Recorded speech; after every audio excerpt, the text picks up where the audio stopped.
அனைவருக்கும் வணக்கம். நான் ராஜ்குமார். இது முதலீடு. இது நம்ம எபிசோட் நம்பர் 2. தங்க முதலீடு சார்ந்து நம்ம ஒவ்வொரு எபிசோடாக போட்டுட்ருக்கோங்க. அதில் நம்ம தங்க முதலீட்டுக்கு நிறைய விஷயங்கள் கற்றுக்கணும். உலக பொருளாதாரத்தை கற்றுக்கிட்டால் மட்டும்தான் நீங்கள் தங்க முதலீட்டை ஒரு லாபகரமாக கொண்டு போக முடியும். ஏன் நம்ம கடைகளில் வாங்குகிற தங்கம் கூட எப்போ வாங்கணும், எப்போ விற்கணும், எந்த நியூஸ் வந்தால் எந்த மாதிரி ரியாக்ட் ஆகும் அப்படின்ற எல்லா விஷயமே நீங்கள் கண்டிப்பாக நம்ம சேனல் மூலமாக கற்றுக்கலாங்க. நிறைய விஷயங்கள் இருக்குது. உலக பொருளாதாரத்தில் அவ்வளோ விஷயங்கள் குமிஞ்சு கிடக்கு. அதை தெரிஞ்சுக்கிட்டாலும் நம்ம பார்த்திங்கன்னா பங்குச்சந்தையிலையும் நம்ம என்ன பண்ணலாம், அதை எல்லாமே நம்ம கண்டிப்பாக அப்ளை பண்ணலாம். இன்றைக்கி நம்ம எபிசோட் நம்பர் 2ல் லாஸ்ட்டாக நிறையா வீடியோஸ் பார்த்துருப்பீங்க. இன்றைக்கி நம்ம கற்றுக்க போகிறது ஜப்பானோட தான் 10-year climate transaction JCP action அப்படின்னு சொல்லுவாங்க. JGP அப்படின்னா ஜாப்பனீஸ் கவர்மெண்ட் பாண்ட். JCP நம்ம ஆல்ரெடி பாண்ட் விதையாக நிறைய விஷயம் பார்த்துருப்போம். இது என்னென்னா ஜப்பான் கவர்மெண்ட் தன்னோட ஊரில் இருக்க கிளைமேட்டும் சரி, அந்த பாதுகாப்பு சூழல், கார்பன் மொபைல்ன்றது இந்த வண்டி, இப்போ மொத்தத்தில் உலகத்தோட பசுமையை பாதுகாக்கிறதுக்கு உண்டாக 10 வருஷ கான்ட்ராக்ட்ன்றது நான் சின்ன வேர்டு மாற்றி சொல்லுவேங்க. 10 வருஷ பாண்டுன்றது நான் ஆல்ரெடி வீடியோஸில் சொல்லியிருப்பேன். ஒரு கடன் பத்திரத்தில் நம்ம முதலீட்டாளர்கள் நிறைய இன்வெஸ்டர் இருப்பாங்களே, அவங்கள கூப்பிட்டு எங்கள் நாட்டுக்கு பணம் தேவை, நீங்கள் கொடுத்தீங்கன்னா 10 வருஷம் கழித்து நான் உங்களுக்கு வட்டியோடு இவ்வளோ சேர்த்து தருவேன். அதுதான் அந்த பாண்டு.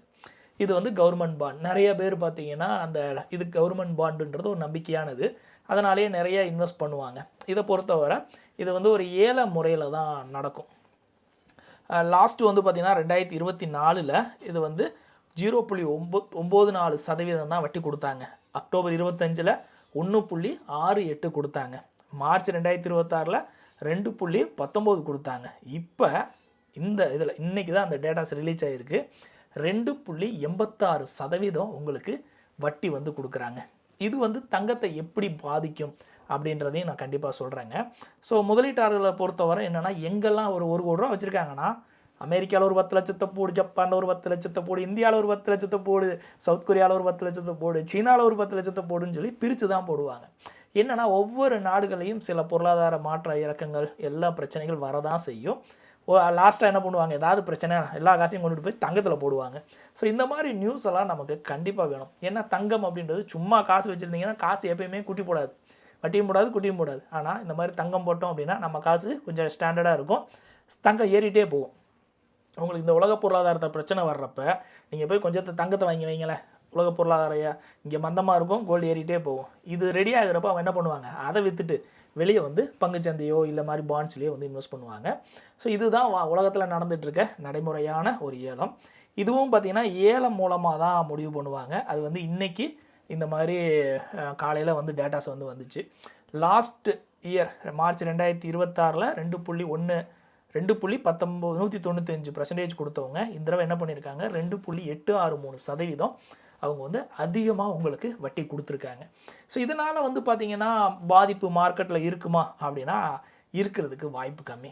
என்ன காரணம்னா, இதை பொறுத்தவரை அவங்களோட ஜப்பான் என் இருக்குது பார்த்தீங்களா, அதுதான் பாதிக்கும். அதுதான் இது உள்ளூர் செலவினங்கள் தானே. இது பார்த்திங்கன்னா வேறு நாட்டோட பொருளாதாரமோ வேறு எதுவுமே கிடையாது. அவங்க உள்ளூரில் அந்த பசுமை புரட்சிக்காக என்ன பண்ணுறாங்க, செலவு பண்ணுறாங்க. இதனால் அவங்களோட எண்ணு தான் என்ன ஆகும், டாலர் தான் ஏற்ற இறக்கமே காணுமே தவிர எந்த விதத்துலேயும் தங்கம் சார்ந்து பெரிய அளவில் இம்பேக்ட் இருக்காது. பட் இருந்தாலும் முதலீட்டாளர்களுக்கு ஒரு நல்ல வட்டி அப்படின்னு சொல்லி அதுலேயும் என்ன பண்ணலாம், இன்வெஸ்ட் பண்ணலாங்க. ஸோ பண்ணுறதுக்கு வாய்ப்புகள் இருக்குது. நல்ல வட்டி விதம் தான். நான் சொன்ன மாதிரி லாஸ்ட்டு வருஷம் ரொம்ப கொடுக்காது, இந்த வருஷம் நல்லா கொடுத்துருக்காங்க. பட் இருந்தாலும் இதெல்லாம் தங்க மார்க்கெட்டை பெரிய அளவில் பாதிக்காது. ஆனால் நிறையா டேட்டாஸ் நீங்கள் தெரிஞ்சு வச்சுக்கிட்டிங்கன்னா இந்த மாதிரி ஒவ்வொரு நாளும் டேட்டாஸ் ரிலீஸ் பண்ணுவாங்க. ஸோ இது நம்ம எந்த அளவுக்கு தங்கத்தை பாதிக்கும், இது எத்தனை நாள் பாதிக்கும் அப்படின்ற விஷயம்லாம் கற்றுக்கலாம். நான் சொல்லியிருப்பேன், போன வாரம் நான் சொல்லியிருப்பேன், நல்ல அமெரிக்காவோட பொருளாதாரம் டல்லாக இருக்குங்க, அதனால் தங்கம் வளர்ச்சி நோக்கி போய்கிட்டே இருக்கும் அப்படின்னுவேன். $400 டச் ஆகும்னுவேன், டச் ஆச்சு. போன வாரமே சீட்டு நைட்டு சொல்லியிருந்தேன், சீட்டை கட்டுங்க அப்படின்னு. கட்டியிருந்தீங்க அப்படின்னா ஒரு $1000 இன்க்ரீஸ் ஆகிருக்கும். இந்த தடவை நமக்கு லாபமாக இருக்கும். ஸோ அதே நேரத்தில் இந்த வாரமும் பார்த்திங்கன்னா நல்ல இன்க்ரீஸ் ஆகிறதுக்கு உண்டான டேட்டாஸ் தான் அதிகமாக இருக்குது.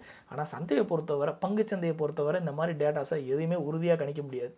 திடீர்னு இப்போ நல்லா இருக்கும், திடீர்னு காலைல விடிஞ்சு பார்க்குறப்போ ரொம்ப மோசமாக இருக்கும். ஏன்னு கேட்டிங்கன்னா பங்குச்சந்தையில் பையர்ஸ் செல்லர்ஸ். ஸோ இதில் ஏதாவது விதத்தில் சம்பாதிக்கிறத தான் நோக்கி போவாங்க. அதனால் மார்க்கெட்டை கணிக்கவே முடியாது. ஸோ இன்றைக்கி வந்து பார்த்திங்கன்னா ஒரு கண்டிப்பாக புதுமையான தகவலை வந்து கற்றுருப்பீங்க. இது எல்லாமே தங்கத்தை பாதிக்கக்கூடிய ஒரு காரணிகள் தான். இதே அளவுக்கு நிறையா வட்டி கொடுக்குறாங்க அப்படின்னா இதையும் என்ன பண்ணுவாங்க, திடீர்னு ஒரு 5% வட்டி கொடுத்தாங்கன்னா இதையும் வந்து பேச ஆரம்பிச்சிருவாங்க. அதுக்கப்புறம் என்ன நடக்குன்றது எல்லாருக்கும் தெரியும். நான் சொல்லியிருப்பேன், வட்டி அதிகமாக கொடுத்துச்சுன்னா தங்கத்திலேருந்து இந்த மாதிரி போவாங்க. பட் இது வந்து டாலரை மட்டும் இந்த மாதிரி போயிருந்துச்சு அப்படின்னா அந்நேரம் தங்கம் சொருன்னு இருக்கும். பட் இது ஜப்பானோட எண்ணுறதுனால பெரிய அளவில் இம்பேக்ட் இல்லை. வரப்போகிற நாட்களில் நிறைய தகவல் இருக்குங்க. நம்ம சேனலை சப்ஸ்கிரைப் பண்ணிட்டு வாட்ச் பண்ணிட்டே இருந்தீங்க அப்படின்னா நிறையா கற்றுக்கலாம்.